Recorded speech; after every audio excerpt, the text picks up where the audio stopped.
Waduh, di lubukan ikan udah pada gede. Udah banyak yang disortir nih. Breeding lagi ah.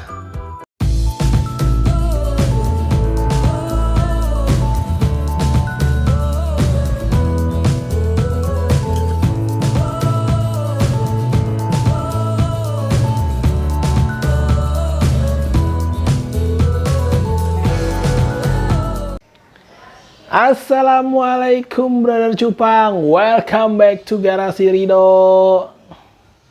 Bro, sekitar minggu depan gua mau ngebreed.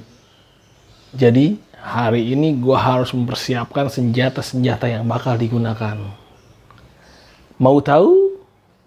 Let's check it out.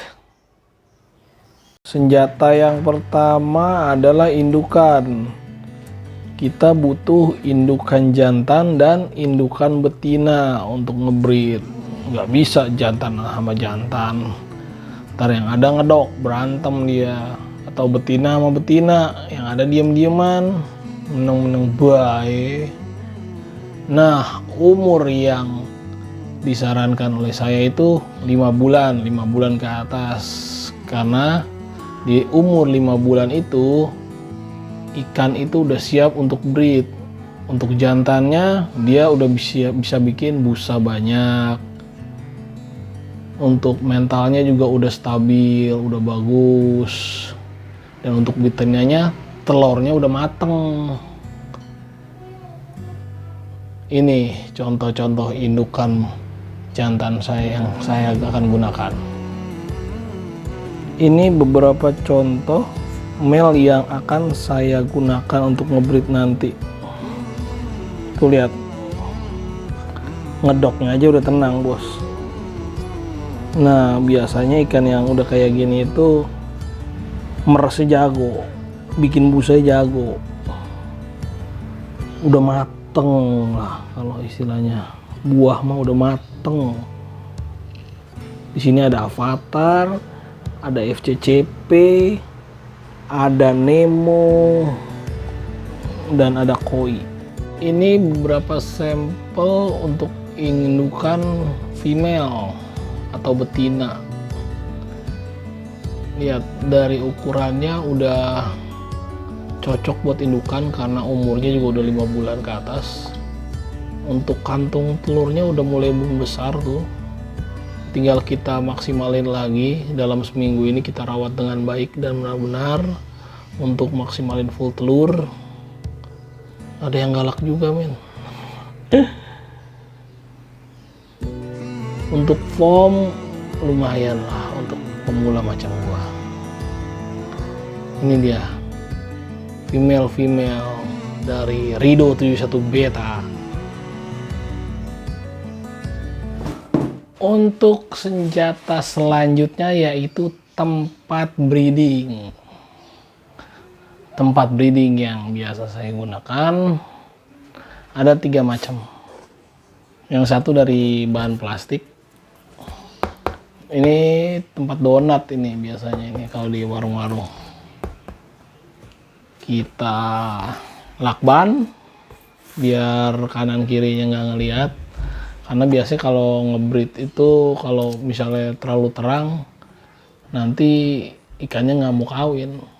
Malu lah, manusia aja malu kalau kelihatan. Kedua ini styrofoam.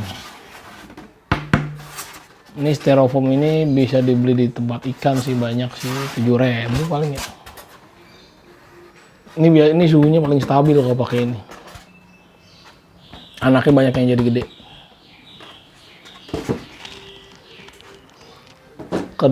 Terakhir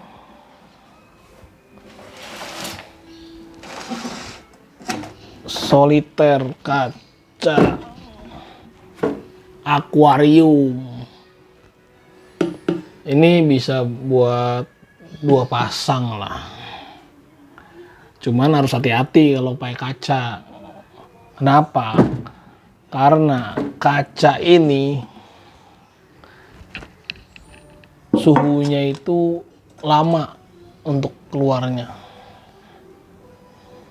Ini 3 tempat yang sudah gua gunakan untuk breeding selama ini. Yang pertama plastik, ini tempat donat, tapi ini harus dilakbanin semua kanan kiri biar nggak kelihatan, karena kalau terang itu nanti mereka nggak mau kawin. Dan yang kedua ini styrofoam. Styrofoam ini banyak bisa dibeli di toko ikan, sekitar 7.000 kalau nggak salah. Nah yang terakhir ini soliter kaca. Ini sih akuarium ya, kalau ini bisa 2 pasang ini, karena gede tempatnya.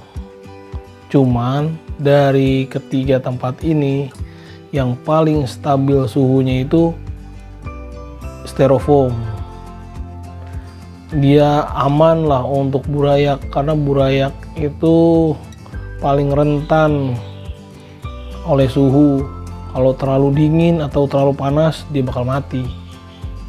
Nah yang paling harus hati-hati banget ngecek suhu ini soliter kaca, karena dia paling lama ngeluarin suhunya, atau istilahnya kalau tadi dari panas ke dingin dia lama, masih panas aja, masih dingin aja, dinginnya itu lama disimpan di kaca ini. Nah kalau yang plastik ini di tengah-tengahnya antara soliter kaca dan styrofoam. Tidak terlalu baik tapi tidak jelek juga. Itu 3 tempat yang biasa saya gunakan untuk breeding. Kita lanjut ke senjata berikutnya, yaitu pakan. Nah kalau lu udah bersedia untuk breeding, lu harus siapin juga pakannya, karena itu udah menjadi tanggung jawab. Di sini gua bakal fokus ke pakan untuk burayak ya, atau anakannya. Kalau indukannya pakannya sama. Yang pertama gua gunain ini Artemia. Di sini Artemia yang harus ditetaskan. Makanya butuh aerator, butuh garam ikan, dan ini alat penetasnya. Kalau untuk ini mah gampang lah, bikin sendiri juga, nanti gue kasih tutorialnya. Nah pakan yang kedua adalah kutu air. Itu banyak itu di di selokan, kalau nggak ada bisa beli di toko ikan. Siapin pakan lo bro. Senjata yang terakhir gua gunakan ini adalah tempat pembesaran. Biasanya kalau yang punya tempatnya gede, mereka punya 2 tingkat untuk pembesaran. Yang satu di styrofoam yang kayak gini nih, ntar habis itu ada kolam lagi untuk ngegedein lagi. Cuman kalau yang punya tempat minimalis kayak saya, cukup di sini aja, habis itu pindah ke botol, gak masalah, sama aja. Ini gunanya ini untuk membesarkan burayaknya. Kalau misalnya teman-teman ditaruh tetap tempat yang tadi itu yang kecil, styrofoam kecil, yang tempat donat kecil, ikannya nggak bakal gede-gede karena tempatnya kecil. Sementara telur yang dihasilkan oleh indukan cupang itu minimal 200. Coba aja bayangin 200 di tempat segede gitu, nggak bakal gede-gede bro. Mau lo kasih makan banyak juga yang ada hilang ntar burayaknya, mati semua. Makanya maksimal 3 minggu lah, jangan sampai sebulan dipindahin ke tempat pembesaran. Kalau saya sih biasanya 2 minggu, 2 minggu paling lama 3 minggu pindahin ke tempat pembesaran. Dikasih makan 2 kali sehari, insya Allah cepet gede. Buat styrofoam pembesaran, kalau misalnya lo pada beli baru, gua saranin lo harus cuci dulu, cuci pakai sunlight, habis itu dijemur. Jangan sekali-kali langsung dipakai, karena biasanya kalau styrofoam baru itu bau kimianya itu masih nyengat banget. Yang ada kalau langsung lo pada pakai, burayak lo pada mati bro. Kasian kan, lu udah capek-capek ngebreed, mati pula. Ada. Nah, misal kalau ada yang jual styrofoam bekas, nah, lo ambil aja mendingan itu yang bekas. Cuman resikonya itu bocor biasanya kalau styrofoam bekas. Nih kayak gua nih yang ini nih. Ini gua aquaproofin karena bocor. Cuman kalau styrofoam bekas itu lebih aman. Ini gua beberapa juga ada yang styrofoam bekas nih ukuran ini nggak lazim nih ukuran ini. Ini ukuran bekas cacing casut kalau nggak salah. Ini bekas, lebih murah juga men dibanding baru. Cuman kalau bekas bisa langsung lo pakai habis lo cuci. Karena baunya itu udah hilang karena bekas dipakai. Gitu aja brother. Ya, kita sampai di kesimpulan teman-teman. Tadi udah saya jelasin beberapa senjata yang saya gunakan untuk ngebreed. Yang pertama, kita butuh indukan. Di sini kita untuk butuh indukan sepasang ya, jangan lupa. Indukan jantan dan indukan betina. Kita rawat seminggu biar sehat, biar full telur, baru kita ngebreed. Jangan langsung hajar beli aja. Yang kedua, tempat untuk ngebreed atau pelaminannya. Tadi ada tempat donat yang plastik, terus kedua styrofoam yang kecil. Ketiga itu tadi akuarium atau soliter kaca. Itu bisa untuk ngebreed. Terus yang ketiga adalah pakan. Di sini fokus ke pakan untuk burayak ya teman-teman.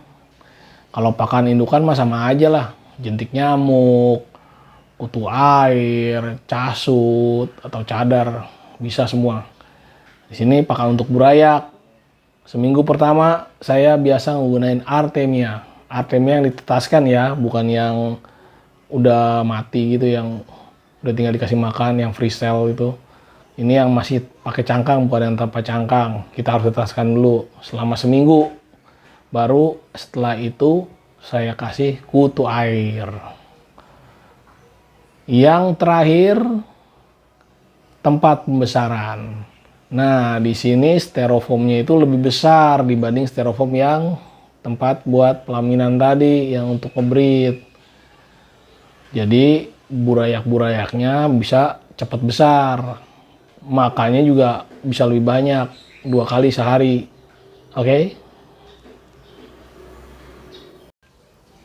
Oke brother, sampai di sini dulu sharing-sharing kita tentang breeding. Seminggu lagi kita breeding karena senjatanya udah siap. Jangan lupa subscribe, like, dan komen apabila ada yang ingin ditanyakan.